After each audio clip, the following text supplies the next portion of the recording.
Assalamualaikum warahmatullahi wabarakatuh. Hai anak-anak ibu semuanya, apa kabar? Bertemu lagi dengan ibu di video pembelajaran tahap 3 di mata pelajaran sejarah peminatan kelas 11. Baiklah, materi atau KD yang akan ibu sampaikan pada hari ini yaitu revolusi besar dunia. Ya, indikator yang harus kita capai adalah revolusi Amerika, revolusi Cina, dan revolusi Indonesia. Apa-apa saja yang akan kita bahas di revolusi tersebut? 1. Latar belakang revolusi tersebut.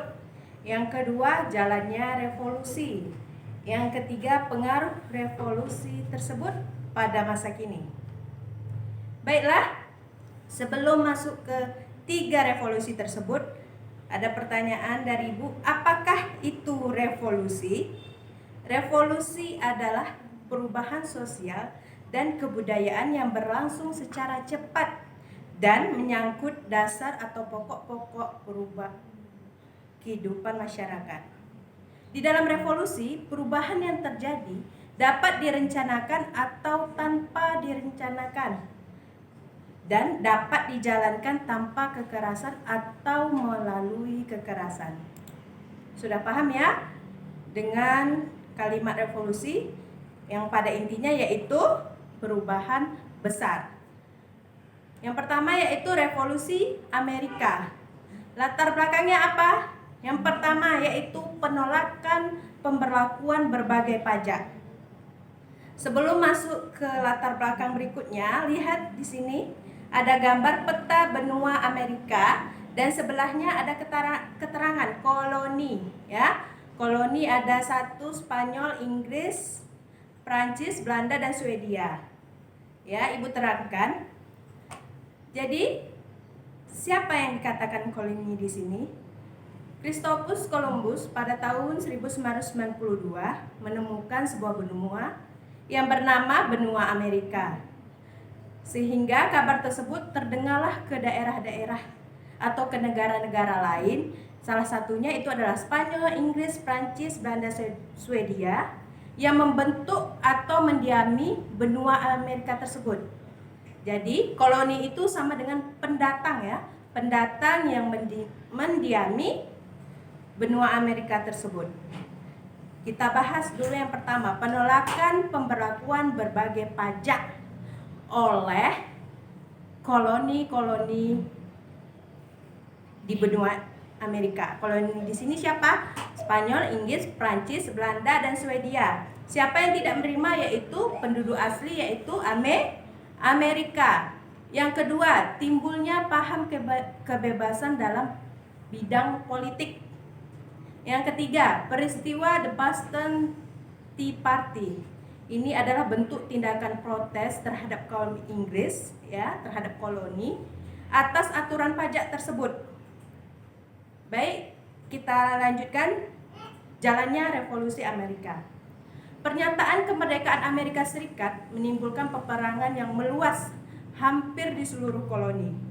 Pada perang ini, Amerika Serikat mengalami kekalahan yang disebabkan kekuatan pasukan Amerika terdiri atas kalangan sipil dan belum semua kolonis Amerika mendukung kemerdekaan Amerika. Akhirnya apa yang terjadi? Yaitu perjanjian Versailles ya, yaitu pengakuan terhadap kemerdekaan Amerika Serikat secara sah. Inggris dan negara-negara koloni lain harus mengakui Amerika adalah negara yang merdeka dan berdaulat. Pengaruh revolusi Amerika di Indonesia. Yang pertama yaitu adanya hak azazi manusia. Penjajahan ratusan tahun membuat hak azazi bangsa Indonesia terinjak-injak dengan adanya Declaration of Independence. Tokoh-tokoh pergerakan nasional menjadi pendorong untuk melakukan perlawanan secara fisik maupun diplomasi. Yang kedua, apa pengaruhnya di Indonesia? Yaitu berkembangnya sistem demokrasi. Baik, kita lanjut revolusi Cina. Di sini kita akan membahas perubahan-perubahan besar yang terjadi di negara Cina. Sebab-sebab atau latar belakangnya. Yang pertama, lenyapnya kepercayaan masyarakat Cina terhadap dinasti Manchu yang pernah membawa kejayaan Cina, kemudian menjadi pudar setelah kedua kaisar besar meninggal. Akibatnya lenyap pula kemakmuran Cina. Yang kedua, yaitu pemerintahan dinasti Manchu tersebut dianggap kolot karena adanya korupsi, pemborosan yang merajalela dan terutama di kalangan istana Manchu. Yang keempat, kekalahan Cina dalam perang Cina dan Jepang. Dan yang kelima, munculnya kaum intelektual Cina.